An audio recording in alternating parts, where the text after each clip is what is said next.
ভক্তি আন্দোলন। ভক্তি শব্দের অর্থ ভজন। ভক্তি শব্দটি উৎপত্তি হয়েছে ভজ ধাতু থেকে। ভক্তিবাদের মূল কথা হলো আত্মার সঙ্গে পরম আত্মার অতীন্দ্রিয় মিলন, অর্থাৎ মানুষের সঙ্গে ঈশ্বরের মিলন।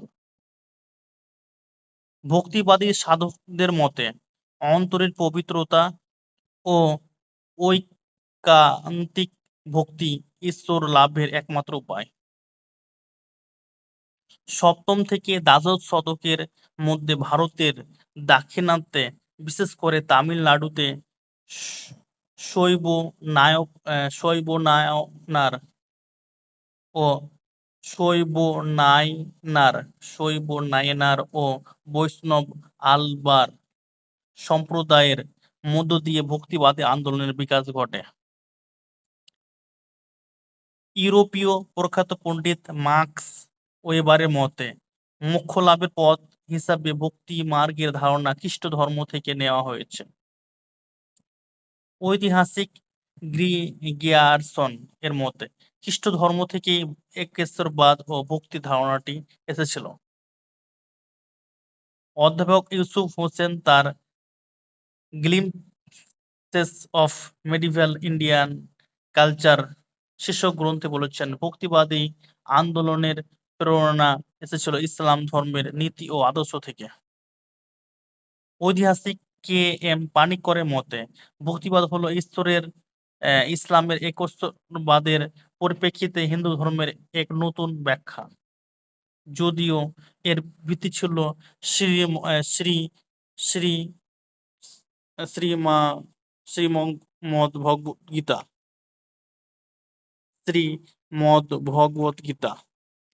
রুশ গবেষিকা কোকা আন্তনোভার মতে ঈশ্বরের সমীপে সকলে সমান।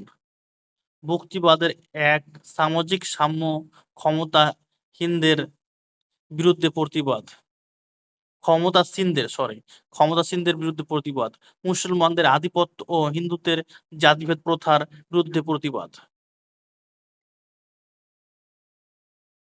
খ্রিস্টীয় চতুর্দশ ও পঞ্চদশ শতকে উত্তর ভারতে হিন্দুদের মধ্যে ভক্তিবাদ নামক এক নতুন ধর্মীয় আলোড়নের সৃষ্টি হয়। ভক্তিবাদীরা দুটি সম্প্রদায়ে বিভক্ত ছিল, সগুণ ও নির্গুণ সম্প্রদায়। সগুণ সম্প্রদায়, যে সকল ভক্তিবাদীরা পৌত্তলিকতায় বিশ্বাসী, বিষ্ণু উপাসক, জাতিভেদ ধারণা সম্পর্কে মুক্ত নন, সামাজিক আচার বা রাজনীতি সম্পর্কে সেভাবে উদার ছিলেন না, তাদের সগুণ সম্প্রদায় বলা হতো, যেমন বল্লভাচার্য, শ্রী চৈতন্য, মীরাবাই, সুরদাস প্রমুখ উল্লেখযোগ্য। নির্গুণ সম্প্রদায়, যে সকল ভক্তিবাদীরা নিরাকার ঈশ্বরে বিশ্বাসী, জাতিভেদ প্রথা, রক্ষণশীলতা ও গোঁড়ামির বিরোধী, সামাজিক আচার আচরণ সম্পর্কে উদাসীন, তারা নির্গুণ সম্প্রদায় নামে পরিচিত, যেমন নানক, কবির, দাদু, দয়াল প্রমুখ উল্লেখযোগ্য। ভক্তিবাদের আদি প্রবক্তাদের মধ্যে অন্যতম ছিলেন রামানুজ। তিনি 1017 খ্রিস্টাব্দ দক্ষিণ ভারতের শ্রীপেরামপুদুরে জন্মগ্রহণ করেন। রামানুজ বৈষ্ণব সাধক যমুনা মুনির কাছে দীক্ষা নেন। তাকে বৈষ্ণববাদের শ্রেষ্ঠ সাধক বলা হয়। কাঞ্চি ও শ্রীরামপুর ছিল তার প্রচার কার্যের আদি কেন্দ্র। রামানুজ ছিলেন অদ্বৈতবাদের প্রবক্তা, শঙ্করাচার্যের শিষ্য। রামানুজ বিশিষ্ট অদ্বৈতবাদ প্রবর্তন করেন।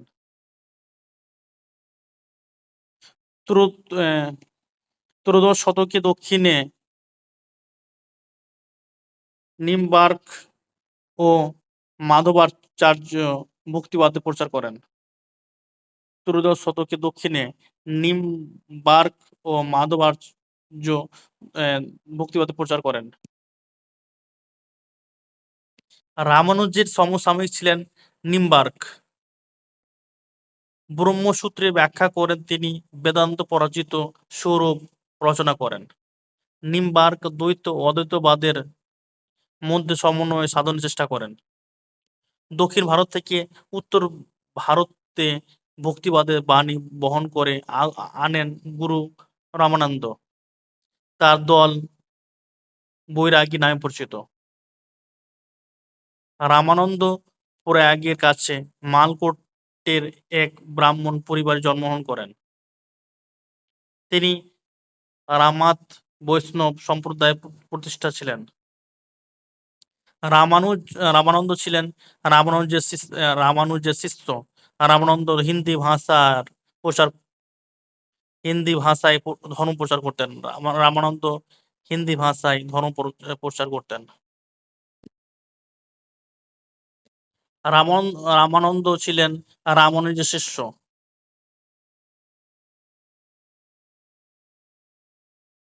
রামানন্দের প্রধান 12 জন শিষ্যের মধ্যে রুইদাস বা রবিদাস, মুচি, কবির, মুসলমান তাঁতি জোলা, সোনা নাপিত, সাধন কসাই, কৃপা রাজপুত, ধনা জাট উল্লেখযোগ্য।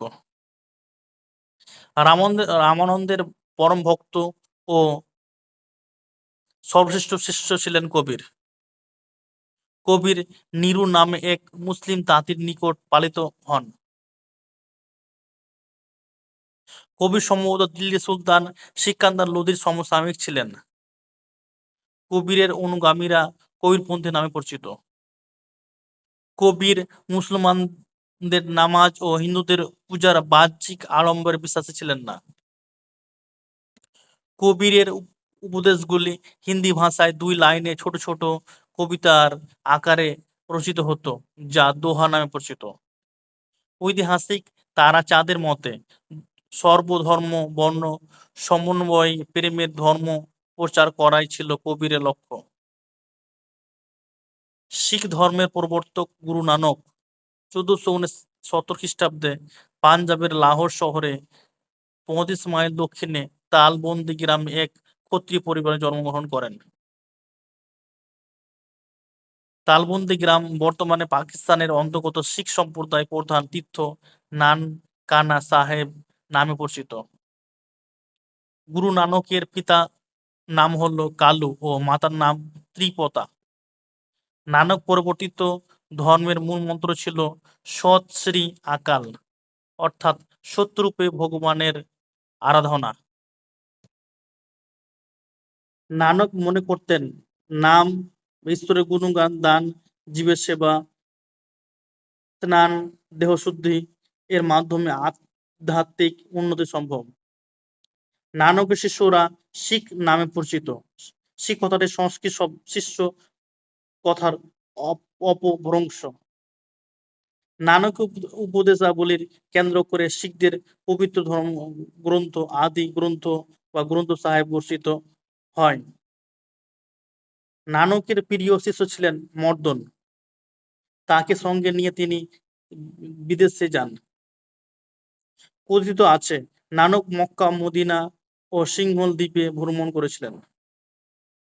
বিশিষ্ট ভক্তিবাদী তুলসীদাস রামানন্দের শিষ্য নরহরিদাসের কাছে ভক্তিবাদে দীক্ষা গ্রহণ করেন। বিশিষ্ট ভক্তিবাদী তুলসীদাস রামানন্দের শিষ্য নরহরিদাসের কাছে ভক্তিবাদের দীক্ষা গ্রহণ করেন। তুলসীদাস তার মাতৃভাষা হিন্দিতে রামায়ণ রচনা করেছিলেন। তুলসীদাস আকবরের সমকালীন ব্যক্তি ছিলেন।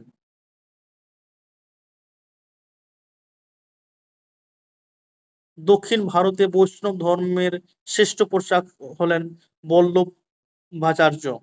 তিনি শুদ্ধ অদ্বৈত দর্শনে বিশ্বাসী ছিলেন।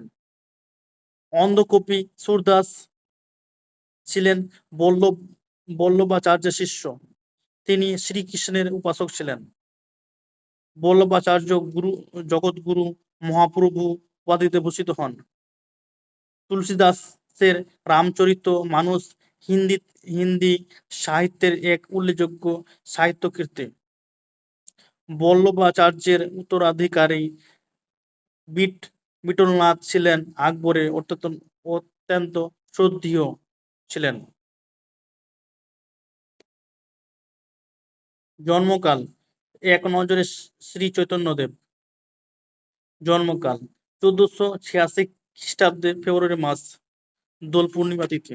এক নজরে শ্রী চৈতন্যদেব। জন্মকাল ১৪৮৬ খ্রিস্টাব্দে ফেব্রুয়ারি মাস, দোল পূর্ণিমা তিথি। জন্মস্থান নদিয়া জেলার নবদ্বীপ। পিতা ও মাতা: পিতা জগন্নাথ মিশ্র, মাতা শচী দেবী। পরিচিত নাম: শ্রী চৈতন্যদেব। অন্যান্য নাম: বিশ্বম্ভর, নিমাই, গৌরাঙ্গ, গৌর, গোরা ইত্যাদি। সন্ন্যাস গ্রহণের পর তার নাম হয় শ্রী চৈতন্য। পত্নীর নাম: প্রথম পত্নী লক্ষ্মীপ্রিয়া দেবী, দ্বিতীয় পত্নী বিষ্ণুপ্রিয়া দেবী। দীক্ষা গুরুর নাম: বৈষ্ণব ভক্ত গুরু ঈশ্বরপুরী। দীক্ষা গ্রহণকালের বয়স ২২ বছর ১৫০৮ সালে। সন্ন্যাস গ্রহণের কালে বয়স ২৪ বছর ১৫১০। প্রসারিত ধর্ম: গৌড়ীয় বৈষ্ণব। প্রসারিত ধর্ম দর্শন: অচিন্ত্য ভেদাভেদ বা অচিন্ত্য দ্বৈতবাদ। তার সমসাময়িক বাংলা সুলতান আলাউদ্দিন হোসেন শাহ। চৈতন্য প্রচারিত ধর্মের মূল বাণী: বৈরাগ্য, জীবে দয়া ও নাম কীর্তনের দ্বারা ঈশ্বরের প্রতি গভীর প্রেম ও ভক্তিভাব গড়ে তোলা। পুরী বা নীলাচলে গমনকাল: ১৫১০ খ্রিস্টাব্দে প্রথম নীলাচলে গমন করেন। যাত্রাকালে অদ্বৈত ও নিত্যানন্দের উপর বাংলাদেশে বৈষ্ণব ধর্ম প্রচারে ভার দেন। জীবনের শেষ ১৮ বছর তিনি পুরী বা নীলাচলে অতিবাহিত করেন। চৈতন্যের শিষ্যগণ: উড়িষ্যার রাজা প্রতাপ রুদ্রদেব, যবন হরিদাস একমাত্র মুসলমান শিষ্য। দ্বৈত, অদ্বৈত, নিত্যানন্দ, শ্রীবাস, জীব গোস্বামী, রূপ সনাতন প্রমুখ। মৃত্যুবরণ: ১৫৩৩ খ্রিস্টাব্দের ৯ জুলাই পুরী ধামে নীলাচল, মাত্র ৪৮ বছর বয়সে। এটি ড বিমান বিহারী মজুমদারের মত। প্রখ্যাত ভাষাবিদ ডক্টর সুকুমার সেন চৈতন্যদেবের ভক্তি আন্দোলনকে বাঙালি জাতির প্রথম জাগরণ বলে অভিহিত করেছেন। ১৫৪৪ খ্রিস্টাব্দে ফাল্গুন মাস আহমেদাবাদের জৈনপুরে এক মুসলমান ধনুরীর পুত্ররূপে ভক্ত দাদু আবির্ভূত হন। দাদু দয়াল মহাসাধক কবিরকে গুরুর ন্যায় জ্ঞান করতেন। দাদু দয়ালের পিতার নাম হল লদিরাম ও মাতার নাম বসিবাই। দাদু দয়াল শয়ক বুধন নামে কাদেরিয়া সম্প্রদায়ের একজন সুফি সাধকের নিকট শিষ্যত্ব গ্রহণ করেন। দাদুর সাধনার মূল কথা ছিল ঈশ্বর প্রেম। বাণী নামক গ্রন্থে তার মতবাদ রয়েছে। ১৫৮৪ খ্রিস্টাব্দে ফতেপুর সিক্রিতে মুঘল সম্রাট আকবরের সঙ্গে দাদু দয়ালের সাক্ষাৎ হয়। দাদুর প্রিয় শিষ্যদের মধ্যে তিল্য, মহম্মদ তরি, রজ্জব দাস, জগন্নাথ, ছোট সুন্দর দাস প্রমুখ প্রভৃতি উল্লেখযোগ্য। ১৬০৩ খ্রিস্টাব্দে জ্যৈষ্ঠ মাসে দাদু দয়াল ইহলোক ত্যাগ করেন।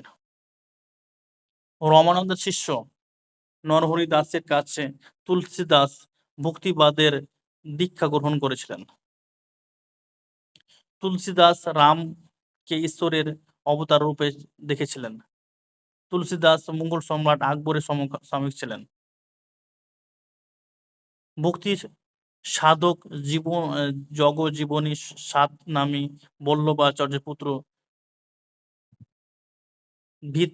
বিতলনাথ রুদ্র গোবিন্দপ্রভু মহানুভব পন্থ লালবেগ অলোক নামী প্রভৃতি সম্প্রদায় প্রতিষ্ঠা করেন। মীরাবাই যোধপুরের কুড়কি গ্রামে জন্মগ্রহণ করেন। মীরাবাই রাজপুতানার অন্তর্গত মেবারের রাজমনসে ছিলেন। মীরাবাই রাজপ্রাসাদ ত্যাগ করে মথুরা ও বৃন্দাবনে চলে আসেন।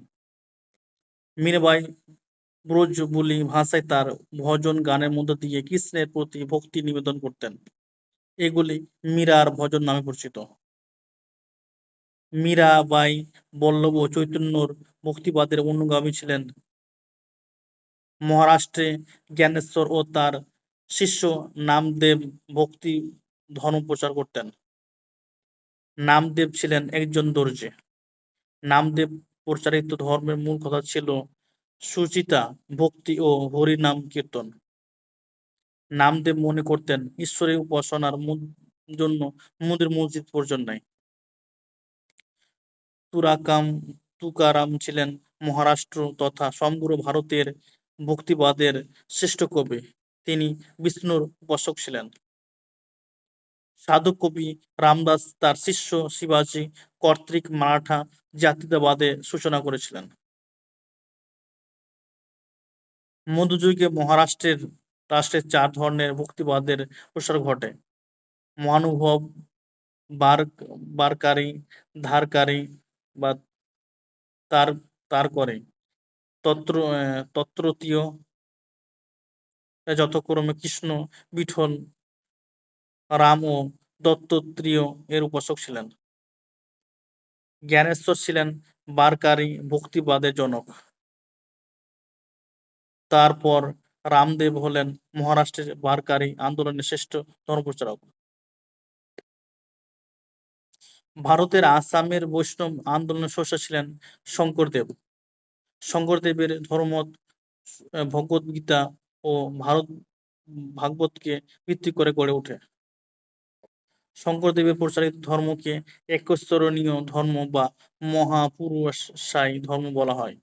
শঙ্করদেবের বৈষ্ণব মতবাদের মূল বিষয়ের বিভাজনগুলি হল: শঙ্করদেবের মতবাদের শাখা পুরুষ সংহতি, অতি শুদ্ধাচারী শিষ্য শাসকদের শাখা নিকা সংহিতি, গোপালদের কর্তৃত্ব নির্মিত শাখা কাল সংহতি এবং দামোদরদের স্থাপন করেন ব্রহ্ম সংহতি।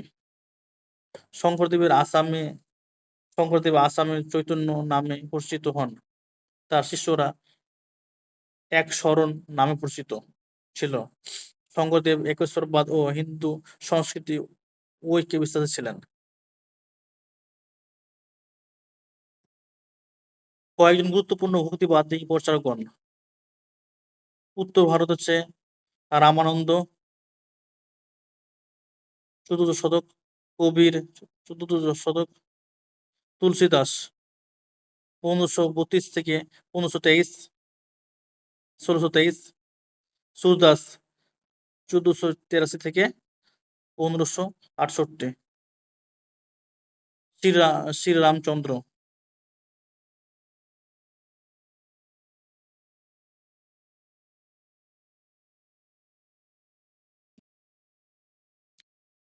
রামানন্দ 14 শতক, শ্রীরামচন্দ্র ভক্ত প্রবর্তক। সম্প্রদায় বৈরাগী, রামাত বৈষ্ণব প্রচারিত বিশ্বাসীর মতামত নির্গুণ তত্ত্ব। কবির 14 শতক, কবিরপন্থী সম্প্রদায়। এই কবিরপন্থী বলা হয় একেশ্বরবাদী। তুলসীদাস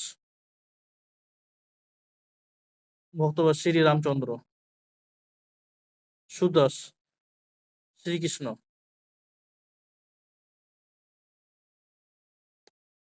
দক্ষিণ ভারত শঙ্করাচার্য 8ম শতক উপাসক ছিলেন, শিবের উপাসক ছিলেন। অদ্বৈতবাদ বিশ্বাসীর মতবাদ হচ্ছে। রামানুজ দ্বাদশ শতক বিষ্ণুর উপাসক ছিলেন তিনি, শ্রী সম্প্রদায়।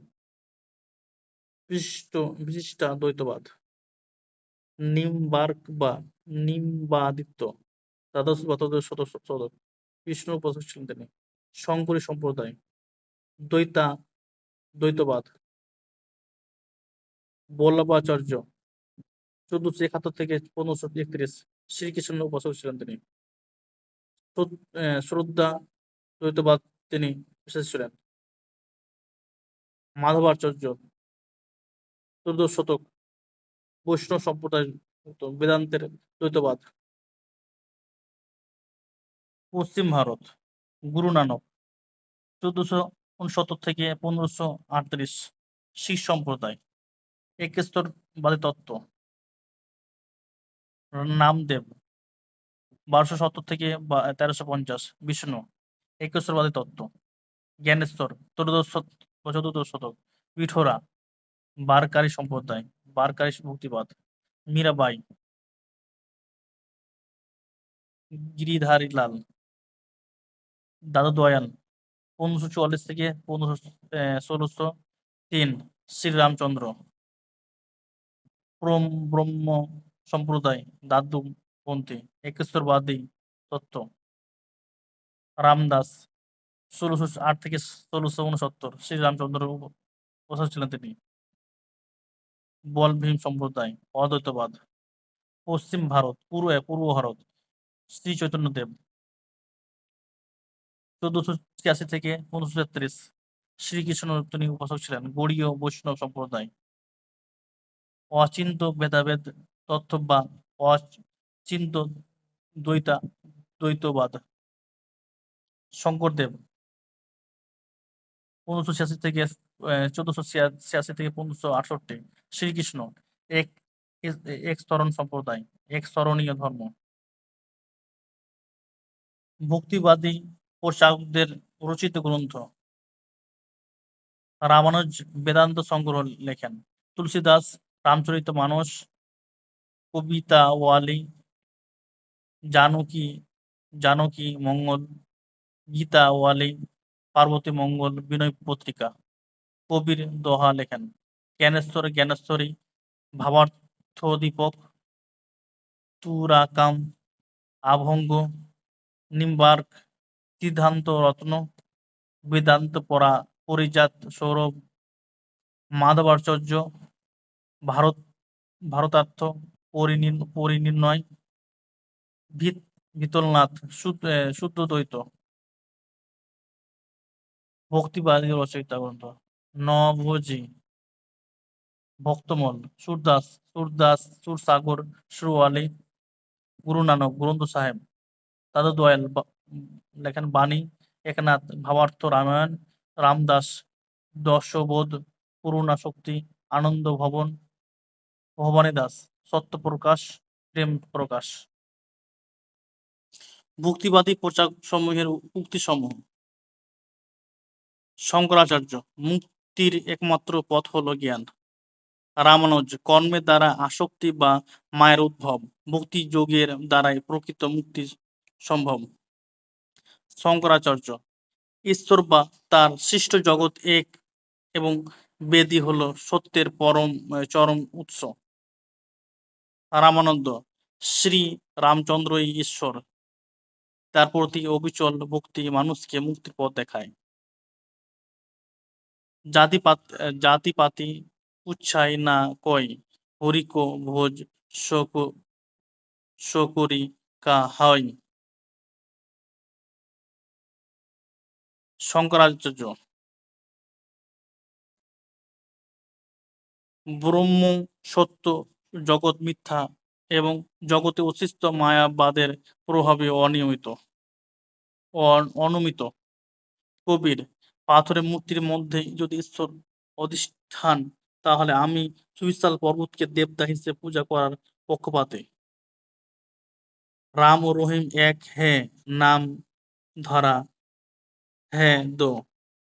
ঈশ্বর মসজিদে নেই, মন্দিরে নেই, কাবাতেও নেই, কৈলাসেও নেই, আচারেই নেই, অনুষ্ঠানেও নেই, যোগেও নেই, ত্যাগেও নেই। হিন্দু মুসলিম আসলে একই মাটি দিয়ে গড়া দুটি পাত্র। রাম রহিম হরি আল্লাহ সাই ঈশ্বর সবই একই পরমস্ত্রের বহুরূপ। जैसे तिल में तेल है, ज्यों